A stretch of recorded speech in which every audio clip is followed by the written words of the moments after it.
Finally अब हम इस पोजीशन में है कि हम इस क्वेश्चन का आंसर कर सकें। एक दफा क्वेश्चन को क्विकली देख लेते हैं कि our task was to find the is there any correlation between click and previews on a link, it is a significance or large is the effect, यानी कि वो कितना पॉजिटिव है या कितना नेगेटिव है, या वो कितना स्ट्रॉन्ग है या कितना वीक है।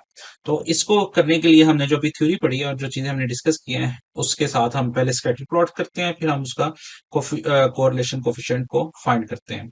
तो यहाँ पे सबसे पहले हमें, अगर हमने स्कैटर प्लॉट के साथ करना है तो उसके लिए हमें लाइब्रेरी को इंपोर्ट करना पड़ेगा, और इंपोर्ट करने की जो लाइब्रेरी है that is matplotlib dot p y plot, ये लाइब्रेरी है और इसको हम एज पीएलटी करके इंपोर्ट कर लेते हैं। उसके बाद अगर हमने इसका स्कैटर प्लॉट ड्रॉ करना है तो हमने दो कॉलम्स के दरमियान करना है। सबसे पहले एक दफा हम डाटा फ्रेम क्विकली देख लेते हैं कि हमारे डाटा फ्रेम में कॉलम्स के क्या नाम है और डाटा फ्रेम लोडेड भी है कि नहीं है।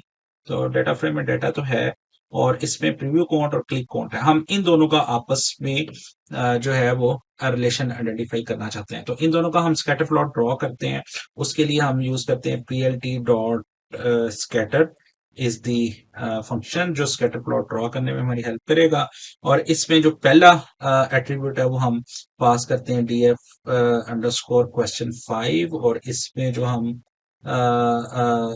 पहला जो है लिंक काउंट और दूसरा जो है वो डीएफ क्वेश्चन 5 है। ये आप पहला या दूसरा इज दी आर्बिट्रेरी, ये आप इधर चेंज कर लें या उधर चेंज करने से कोई फर्क नहीं पड़ेगा, क्योंकि वी नो कि ये अभी हम एक्स और वाई जो है दोनों में एक ही तरह का रिलेशन आएगा।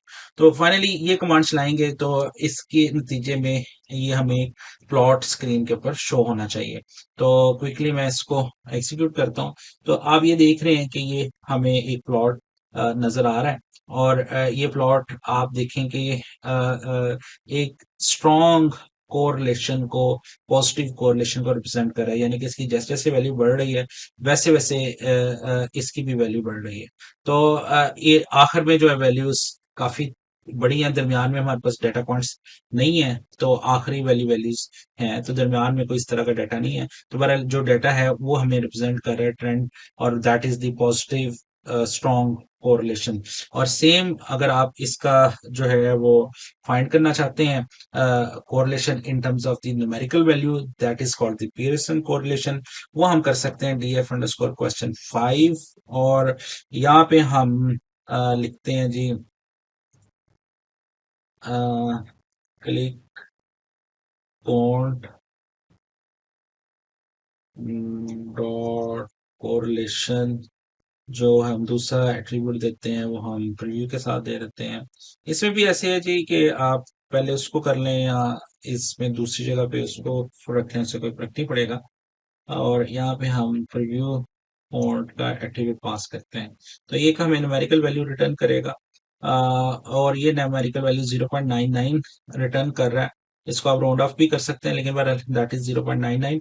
अब नंबर वन, इसके बारे में हम क्या कंक्लूड कर सकते हैं, it is the positive value, इसका मतलब है पॉजिटिव कोरिलेशन है। दूसरे नंबर पे it is very much near to 1, कुछ पॉइंट के फर्क है, तो it it means it is a very strong relation. तो ये दोनों चीजें वही हमें कन्वे कर रही हैं जो हमें इधर स्कैटर प्लॉट को देखकर लग रहा था, लेकिन ये वैल्यू जो है एक्चुअली हमें बड़ा स्ट्रॉन्ग बता रही है कि जो हमारा नतीजा था वो बिल्कुल ठीक है। तो इन दोनों के दरमियान हम अभी फॉर सेफ ये कह सकते हैं कि ये दोनों वेरिएबल आपस में स्ट्रॉन्गली कोरिलेटेड है, यानी कि एक की वैल्यू जब बढ़ती है तो दूसरे की भी वैल्यू बढ़ती है। और ये इट इज वैसे वैसे it is very much obvious ये डाटा से भी कि अगर जो क्लिक काउंट बढ़ रहे हैं तो नेचुरली प्रीव्यू काउंट भी बढ़ेंगे।